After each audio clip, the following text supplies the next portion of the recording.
Hello everyone, আসসালামু আলাইকুম। ঈদের পর দিন নিয়ে আসলাম আপনাদের মাঝে আমি কি রান্না করলাম সেটা দেখানোর জন্য। রোস্ট আর সাদা পোলাও রান্না করেছিলাম। তো রোস্টের জন্য আমি একটু হলুদ মাখিয়ে, তারপর একটু আদা রসুন মাখিয়ে, একটু লেবু চিপে, তারপর প্যানের মধ্যে তেল দিয়ে আমি ভেজে নেব মাংসের পিসগুলো। মুরগির মাংসের পিসগুলো আমি সুন্দরভাবে ভেজে নিচ্ছি।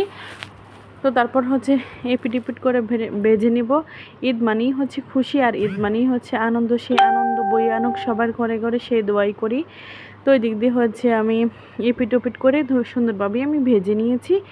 তো কোন কোন আপুরা আপনারা কীভাবে রান্না করেন আমাকে কমেন্ট করে জানাবেন।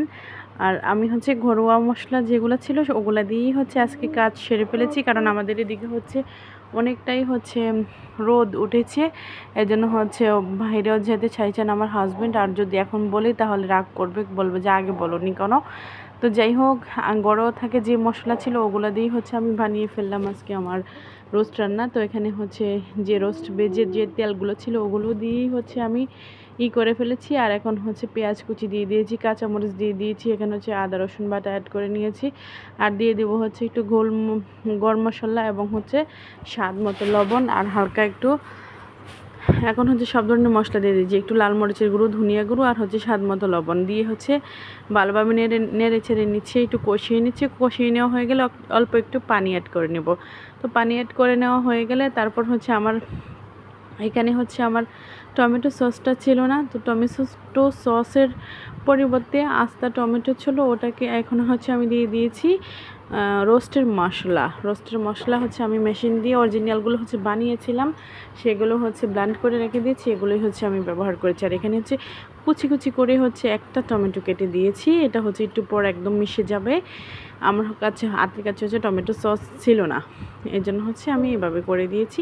একটু পর একটুকুও থাকবে না, টমেটো সস একদম গলে যাবে টমেটো টুকরোগুলো।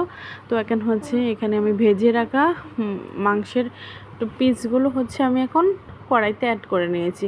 এখন একটুখানি ভালোভাবে নেড়ে ছেড়ে, আর এই যে এখানে দেখতে পাচ্ছেন 1 গ্লাস পরিমাণ দুধ আমি রেখেছি, বাজার থেকে আনা গরুর দুধ যেগুলো। সেই দুধটা আমি 1 গ্লাস এখানে অ্যাড করে নিয়েছি। আর একটু অল্প একটু চিনি, এখন আমি অল্প একটু চিনিও অ্যাড করে নিয়েছি, অফ ক্যামেরা ছিল।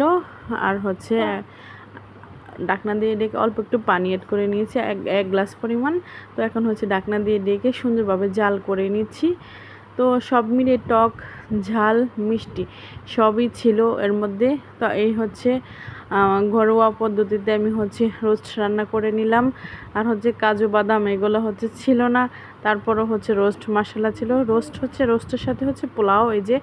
আর আমাদের বাসায় আমরা অল্প কয়েকজন মানুষ, এই জন্য অল্প করেই পোলাওটা রান্না করলাম। যে পোলাও খাওয়া হয়ে গেলে পরে সাদা ভাত আর ভালো লাগছে না। গতকালকে খিচুড়ি, আজকে রোস্ট পোলাও। তো আমার মনে হয় এখন সাদা ভাত বা মাছে ভাতে বাঙালি হলে অনেকটাই ভালো হবে আমার কাছে মনে হয়। তো যাই হোক, আমার ছেলেরা খেতে চাইছিল এভাবে। আর দেখলাম যে আমরা সবাই একসাথে বাড়িতে আছি, তো সুন্দরভাবে রান্না করে, যেহেতু ঈদ বলে কথা, সবার ঘরে ঘরেই ভালো ভালো দেখা গেছে সবাই খাচ্ছে রান্না বান্না করে। তো আমরা বসে থাকবো কেন? আমরা আলহামদুলিল্লাহ যা খাচ্ছি তাই আলহামদুলিল্লাহ, কম না। তো এই আমার মজাদার রোস্ট রান্না হয়ে গেছে আজকের মধ্যে। এখানে সবাই ভালো থাকবেন।